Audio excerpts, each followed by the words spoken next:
Pessoal, eu quero falar das comissões parlamentares de inquérito. Os trabalhos terminam, né? Alguns deles nesta semana, inclusive o da CPI do MST. E aí a gente tem, daqui a pouco para você, o relatório que vai ser entregue pela comissão, mas eles estão preparando 2 documentos diferentes. E quem vai trazer os detalhes para a gente é o Bruno Pinheiro, que está acompanhando essa história. Explique os motivos e o que devem trazer esses relatórios, hein, Bruno Pinheiro? Conte todos os detalhes a partir de agora. Bem-vindo.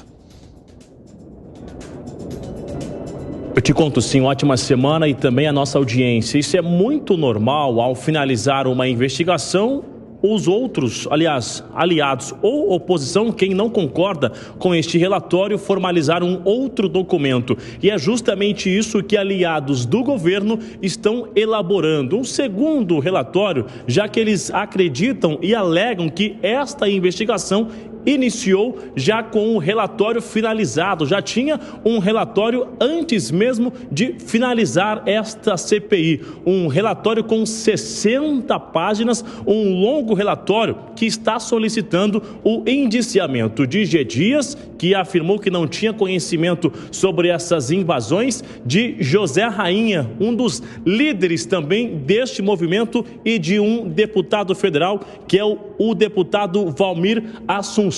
Diante disso, esse relatório existe a expectativa de ser apresentado já nesta quinta-feira, finalzinho da semana, e no mesmo dia, este segundo relatório, que não está solicitando nenhum indiciamento, mas o relatório que vai citar o comportamento do relator, que é o deputado Ricardo Salles, e de quem está à frente da CPI, que é o deputado Zucco. O que os aliados do governo vão alegar neste relatório, justamente sobre algumas invasões durante várias diligências. Eles alegam que essa equipe, que esta comissão externa que esteve em algumas regiões, invadiram residências, invadiram áreas restritas. E diante disso é o que eles citam. Além disso, violência de gênero durante a condução das reuniões, os encontros da CPI que investiga os atos do MST nos últimos anos, que já é muito maior durante os últimos 4 anos da ex-gestão do governo de Jair Messias Bolsonaro. O relator, Ricardo Salles, chega a citar em seu relatório, Evandro, só para finalizar, que várias ações que foram adotadas nos últimos anos numa tentativa de evitar essas invasões, elas foram afastadas durante a chegada do governo Lula. Muito obrigado pelas informações, viu, Bruno Pinheiro? 3 em 1 está só começando e a gente vai trazer para você agora com mais profundidade o debate sobre a CPI do MST e também quem devem ser os indiciados ou os pedidos de indiciamento que vão ser feitos pelo relator. Olha quem chegou. Fala, Gustavo Segré, bem-vindo. Muito boa tarde, Evandro, Piperno, Alangani, a nossa querida audiência. Eu vim aqui para tomar energia para que o Boca Juniors ganhe do Palmeiras do Piperno. Mas, Alan, cuida meu lugar, esse lugar é meu. Eu resolvi dar um golpe aqui, já peguei esse lugar para sempre agora. Né? Não. Já eles vão levantar as bandeiras de seus respectivos times aqui no 3 em 1. Fábio Piperno, como é que você avalia esse arremate aí da CPI do MST, que deve entregar relatório agora na próxima quinta-feira, deve finalizar, inclusive com alguns indiciamentos. Já eu vou contar para a nossa audiência, mas eu quero que você faça a sua avaliação do que foi e do que está sendo essa CPI e de como ela se encerra. Mais uma vez, boa tarde à nossa audiência. É claro que é um encerramento melancólico, algo que eu já imaginava lá atrás. Porque ela tem pouco de novo a acrescentar. Então, veja, isso não estou dizendo hoje, né? Desde o dia em que desde o dia que começou a se cogitar de se instalar uma comissão para investigar o MST. E por que não imaginava absolutamente nada de novo? Porque as ações, os atos do MST, eles já são de conhecimento público. Então, o que o MST fez e que as pessoas, os proprietários atingidos podem fazer, caso eles julguem fim necessário, é processar o MST por invasões, por eventualmente algum ato de destruição dentro das propriedades invadidas ou ocupadas, dependendo aí o lado que se manifesta em relação a isso. A gente sabe que o MST há muito tempo usa como estratégia, até para divulgar a sua causa, entrar em propriedades, enfim. O fato é que não traria novidade nenhuma. Por exemplo, vai indiciar o Zé Rainha. Bom, já foi preso, quer dizer, está solto de novo e nem do MST ele é mais. Vai indiciar o G. Dias, ok, é do jogo, então vai lá entregar um relatório para o Ministério Público que a gente sabe que não tem elementos novos para produzir investigações que produzam algo que o Brasil ainda não conhece. Agora, eu lamento que mais uma vez se perca a oportunidade de se fazer uma comissão que investigue sim a questão fundiária, porque no Brasil milhares, centenas e centenas de milhares de alqueires de terra estão invadidos por grileiros, por proprietários, por pessoas que inclusive praticam uma série de crimes, contrabando, extravio ilegal de madeiras, enfim, garimpo ilegal, e não acontece rigorosamente nada, ou pelo menos o país fica sabendo muito pouco. Agora, Langani, você vê essa melancolia toda que foi trazida aqui pelo Fábio Piperno em relação a novidades que envolvam de fato o MST e as invasões que acontecem aqui no país? Eu concordo em partes. Eu acredito que o Piperno falou é verdade. A CPI ela não trouxe nada de novo em relação ao MST. A gente sabe que o MST atenta contra a propriedade privada, destrói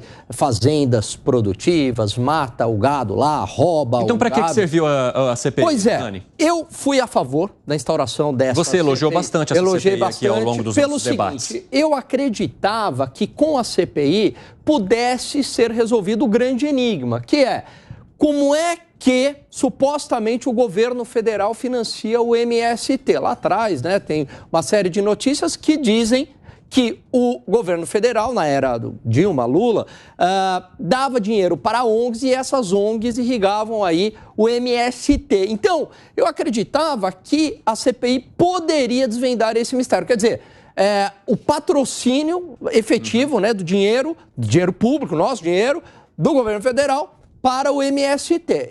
Aparentemente, ela não resolve isso. Você se decepcionou? Um pouco, nesse sentido, sim. Por outro lado, Evandro, eu acho que teve um papel importante, porque a CPI traz para os holofotes. Então, trouxe o MST novamente para os holofotes e falou para a sociedade, coincidentemente, quando está o governo do PT, né, Piper? Quando está o governo do PT, o que acontece? Aumentam as invasões, né? A gente sabe disso pelo noticiário, mas eu acho que isso trouxe para o público. Veja que já tem mais invasão que todo o governo Bolsonaro. Coincidência estranha. Segre, você viu toda essa importância na CPI do MST ou ela apenas mostrou aquilo que todo mundo já sabia? Eu estou frustrado com a CPI do MST. Eu concordo com o que fala Piperno, mas tem uma questão aí que não fecha, porque quando você tem que processar alguém, você precisa um RG, se é uma pessoa física, e um CPF, e precisa um CNPJ, se é uma pessoa jurídica. O MST não tem. E aí, inclusive, quando você tem como pessoa física um desvio através de uma pessoa jurídica, a justiça descaracteriza a pessoa jurídica e vai atrás da pessoa física. Então, fiquei curioso de saber quem conduz o MST, qual é o líder que eu posso processar caso alguém entre na minha fazenda? Eu não tenho, mas se tivesse e destrói as coisas, vou processar a quem? Se não existe teoricamente e juridicamente falando o MST. Então, tenho sim um pouco de frustração, porque esperava que muita coisa pudesse ser desvendada. Bom, nós tivemos um probleminha aqui com a conexão do Segre, mas conseguimos entender parte do comentário dele, que se coloca como frustrado com as informações que foram apresentadas ali na CPI.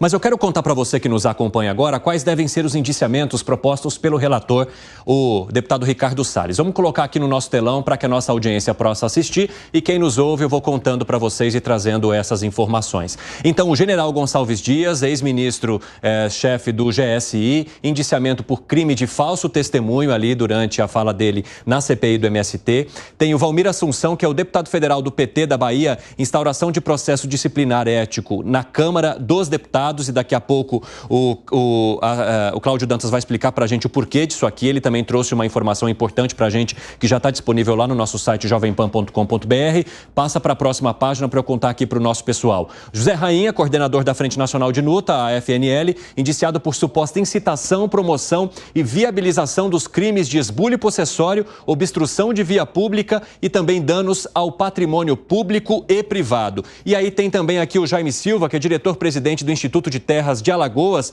o ITERAL, indiciado por confessar que cometeu crimes de falsidade ideológica. Estes nomes e pessoas devem estar, então, no relatório de Ricardo Salles. Mas vamos fechando aqui na câmera 3 para eu poder conversar rapidamente com o Cláudio Dantas, que traz uma apuração muito importante no sentido da CPI do MST, porque, Dantas, eu acabei não vendo ali o nome de Pedro Stedley. O que aconteceu em termos de articulação e manipulações ali para que se entregue um e se coloque outro? Uma espécie de toma lá da cá da apuração do MST. Bem-vindo, boa tarde para você.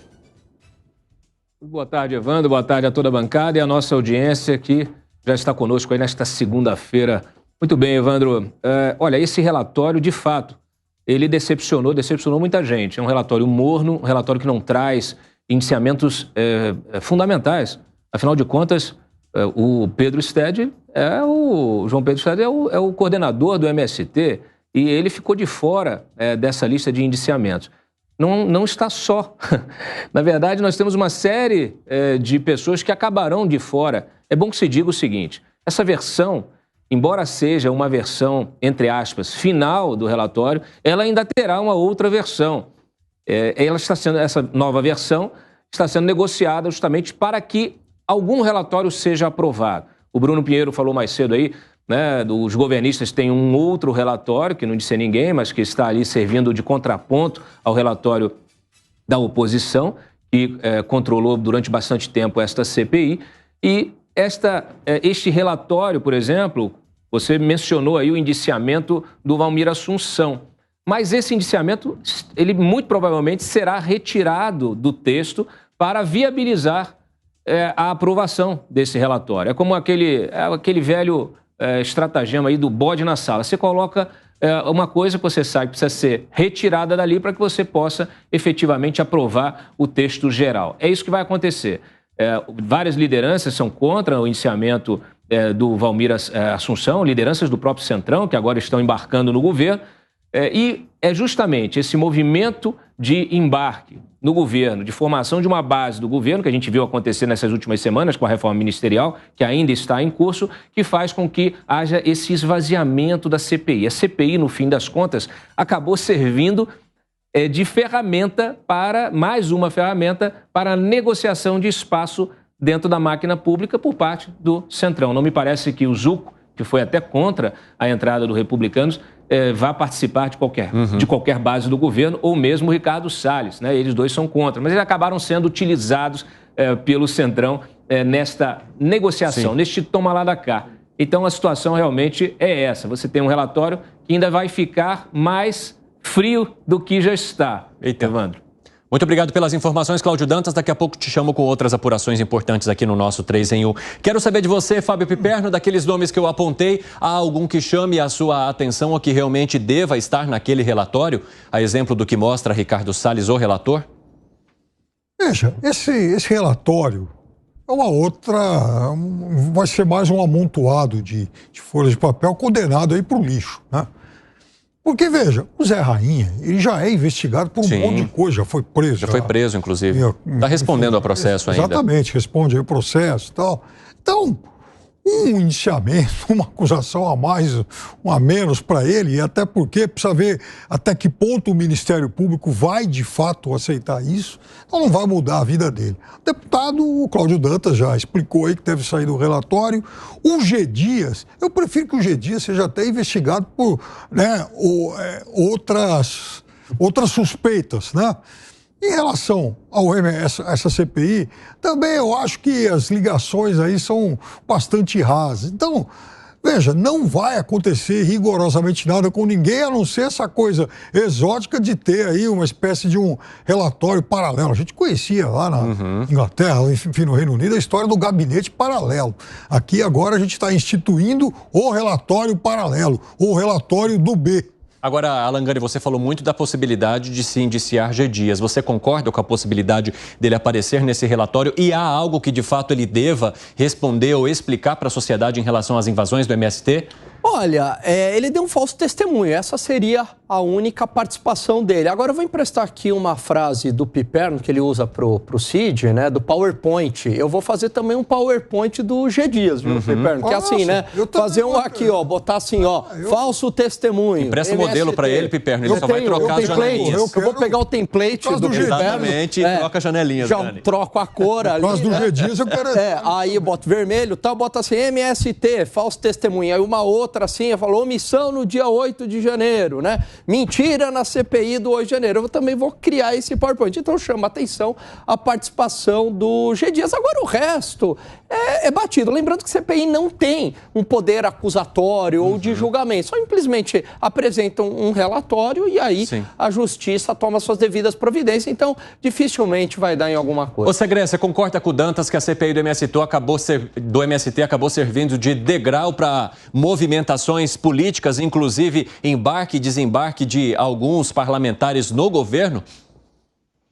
Muito provavelmente, Evandro, sim, compartilho, com certeza. E não somente isso, a priori parece que foi simplesmente uma oportunidade de alguns deputados de aparecer nos holofotes da imprensa, de estar nos meios de comunicação, mas concreto mesmo que é o que aconteceu, quem financia, como deter essas invasões ilegais.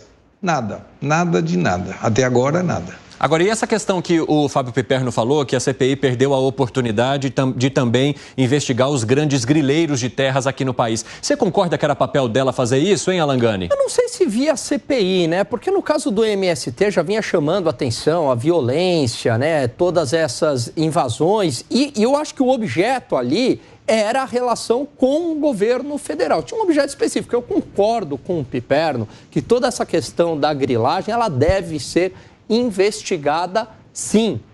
Inclusive, tem hoje participação do narcotráfico na Amazônia, praticando, inclusive, crimes ambientais, não só tomando conta de terras, mas a produção de cocaína exige cimento, exige gasolina, tem queimadas. Então, eu acho isso super importante. Agora, eu não sei se o melhor instrumento seria a CPI. Poderia fazer isso via Ministério Público, polícia. Eu acredito que é uma questão a ser investigada com certeza, né?